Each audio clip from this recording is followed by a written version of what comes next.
વિદ્યાર્થી મિત્રો, છેલ્લા આપણે સદિશનું વિભાજન જોયું. એમાં ખાસ કરીને સમતલમાં દ્વિપરિમાણમાં સદિશનું વિભાજન જોયું. x અને y દિશાના એના ઘટકો મેળવવામાં આવ્યા. એ આપણે યાદ કરીએ. માની લો કે આ રીતની બે અક્ષ છે, x અક્ષ, y અક્ષ, ને અહીંયા આપેલ છે સદિશ a અને આ ખૂણો છે θ. તો સદિશ a પરથી x અક્ષ પર લંબ દોરવામાં આવ્યો એટલે આ જે ઘટક મળ્યો એ સદિશનો x ઘટક મળ્યો ax. અને x બરાબર આપણે શું જોયું તો કે a cos θ થાય છે. એ જ રીતે સદિશના શેષ પરથી y અક્ષ પર લંબ દોરવામાં આવ્યો તો સદિશનો y ઘટક મળ્યો ay.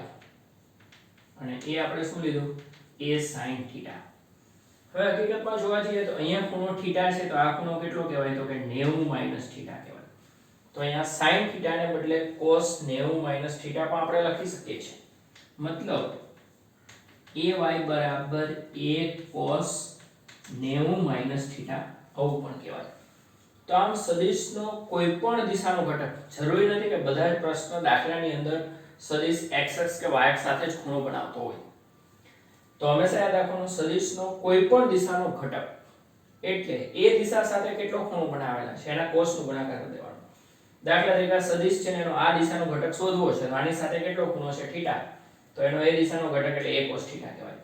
આ દિશાનો ઘટક શોધવો છે તો એની સાથે ખૂણો કેટલો છે 90 θ, તો ay બરાબર a cos 90 θ.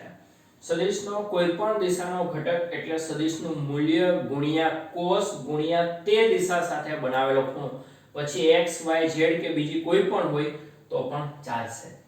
હવે એ વસ્તુ આપણે ત્રિપરિમાણમાં કામ લાગશે. અહીંયા અવકાશમાં સદિશનું વિભાજન કરવાનું છે, ત્રિપરિમાણમાં સદિશનું વિભાજન. બરાબર 3D નો વિચાર કરવાનો રહેશે. તો પરસ્પર લંબ એવી ત્રણ અક્ષો અહીંયા દોરવામાં આવેલી છે. આ x અક્ષ છે, આ y અક્ષ છે ને z અક્ષ આ રીતે હોય છે, આપણે દોરી નથી શકતા એટલે અહીંયા લેવામાં આવે છે. ખરેખર z અક્ષ અહીંયા હોય છે. હવે આ ત્રિપરિમાણની અંદર માની લો કે આ એક સદિશ છે. તો જો સદિશ ત્રિપરિમાણમાં છે, ત્રણ અક્ષો સાથે અલગ અલગ ખૂણા બનાવશે. x અક્ષ સાથેનો ખૂણો આલ્ફા હશે અને y અક્ષ સાથે કોઈ લેવા દેવા નથી. y અક્ષ સાથેનો ખૂણો બીટા છે, z અક્ષ સાથેનો ખૂણો ગામા છે. કે સદિશનો x અક્ષ સાથેનો ખૂણો આલ્ફા છે, y અક્ષ સાથેનો ખૂણો બીટા છે અને z અક્ષ સાથેનો ખૂણો ગામા છે. જો આમાં નક્કી છે કે x અક્ષ સાથેનો ખૂણો 30 હોય તો y અક્ષ સાથેનો 60 જ હોય. આ 40 હોય તો આ 50 હોય, જ્યારે અહીંયા એવું કઈ જરૂરી નથી.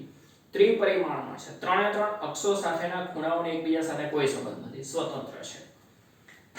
તો સમતલમાં સદિશની દિશા શોધવી હોય તો એક જ ખૂણો શોધો ને એટલે મળી જાય. x અક્ષ સાથેનો ખૂણો y અક્ષ તો નક્કી થઈ જાય. જ્યારે અવકાશમાં સદિશની દિશા નક્કી કરવા માટે એક ખૂણાથી કઈ જ નક્કી ન થાય.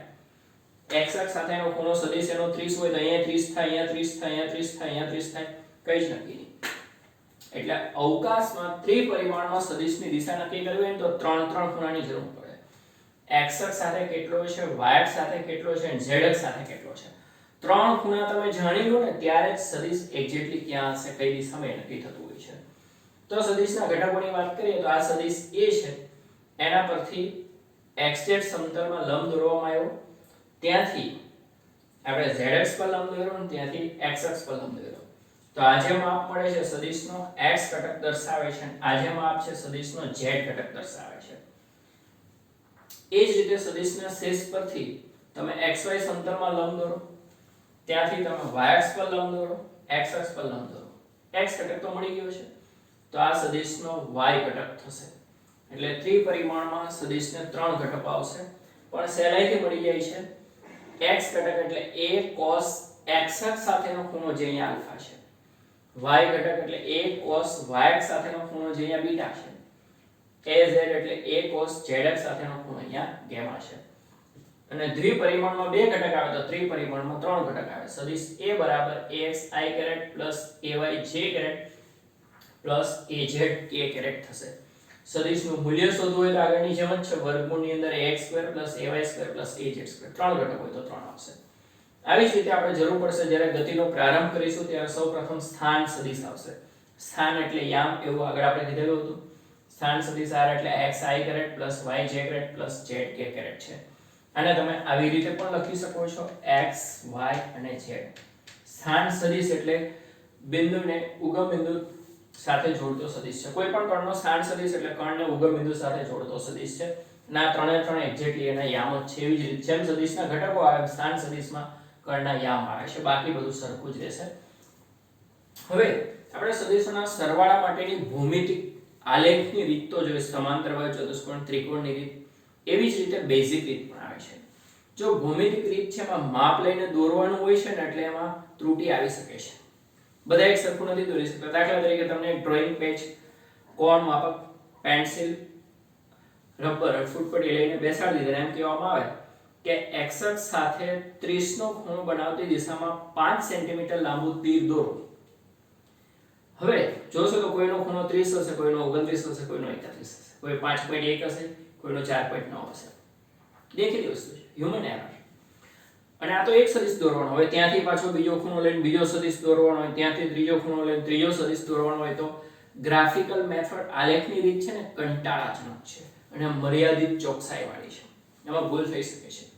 એટલે સર્વશ્રેષ્ઠ કોઈ રીત હોય ને તો સદિશોના સરવાળા માટેની બેઝિક રીત છે.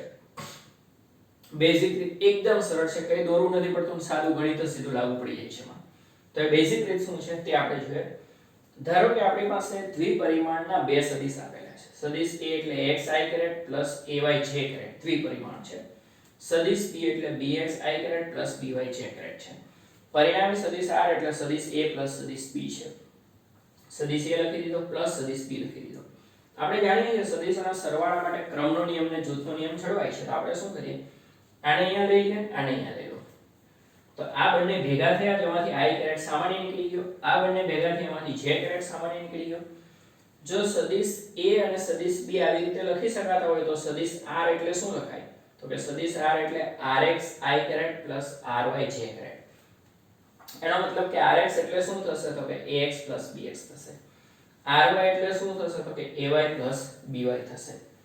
તો આ રીતે જ્યારે સદિશોનો સરવાળો કરવામાં આવે છે ને ત્યારે પરિણામી સદિશનો x ઘટક એટલે બંને સદિશોના x ઘટકનો સરવાળો, પરિણામી સદિશનો y ઘટક એટલે બંને સદિશોના y ઘટકનો સરવાળો.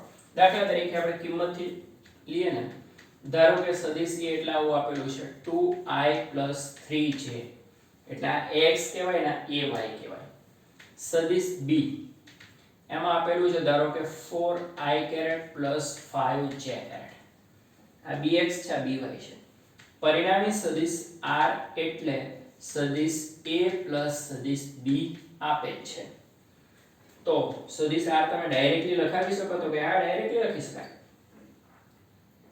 અહીંયા A + B છે એટલે બંનેના x ઘટકનો સરવાળો કરી દો. જેમ અહીંયા x + bx છે એટલે 2 + 4 તો 6i આવશે. બંનેના y ઘટકનો સરવાળો કરી દો. ay + by એટલે 8j આવશે.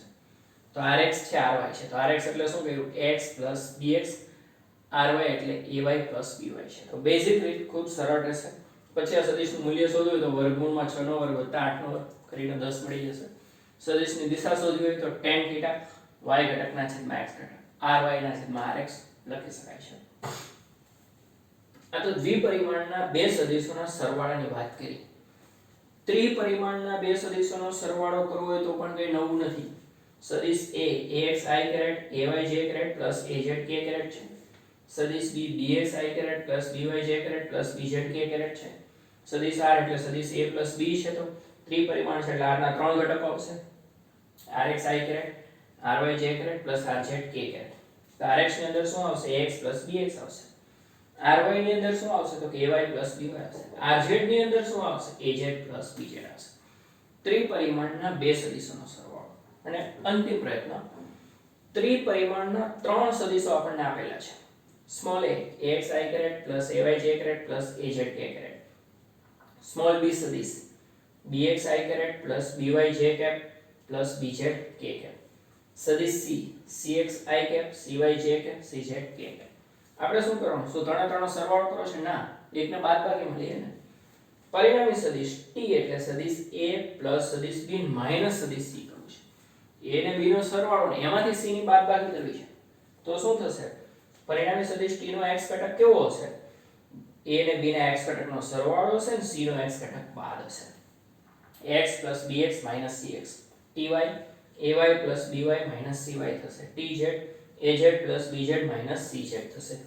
તો આ રીતે સદિશોના સરવાળા બાદબાકીની બેઝિક રીત ખૂબ સરળ છે. માની લો કે અહીંયા આપણે બે સદિશનો સરવાળો કર્યો ને, આપણે ધારો કે જે ત્રીજો સદિશ પણ ધારી લઈએ અને અત્યારે દ્વિપરિમાણ લઈએ છે. ધારો કે સદિશ c એટલે 2i + 4j છે. મારે શું જોઈએ છે? પરિણામી સદિશ t માં સદિશ a + b અને -c જોઈએ છે. બોલો તમે કહી શકો શું આવશે?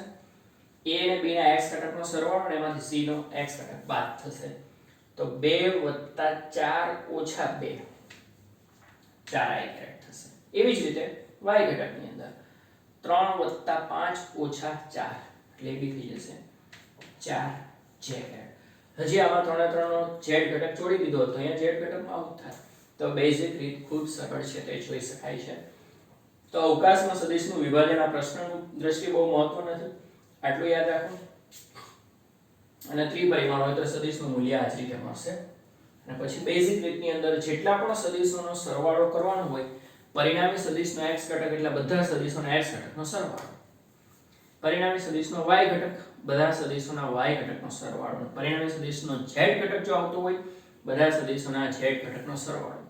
આ જ રીતે બાદબાકી કરવાની હોય તો અનુરૂપ ઘટકોની બાદબાકી થશે. તો બેઝિક રીત ખૂબ સરળ રહેશે, આમાં ભૂલ પણ નહીં થાય. દરેક વખતે 4 + 2 કરો તો એક્ઝેક્ટલી 6 જ આવવાનું છે, પણ જ્યારે માપીને લેવાનું હશે ત્યારે એમાં ત્રુટિ આવી શકે છે. તો આ સદિશોના સરવાળા માટેની બેઝિક રીત થઈ. હવે ઉદાહરણ આવશે.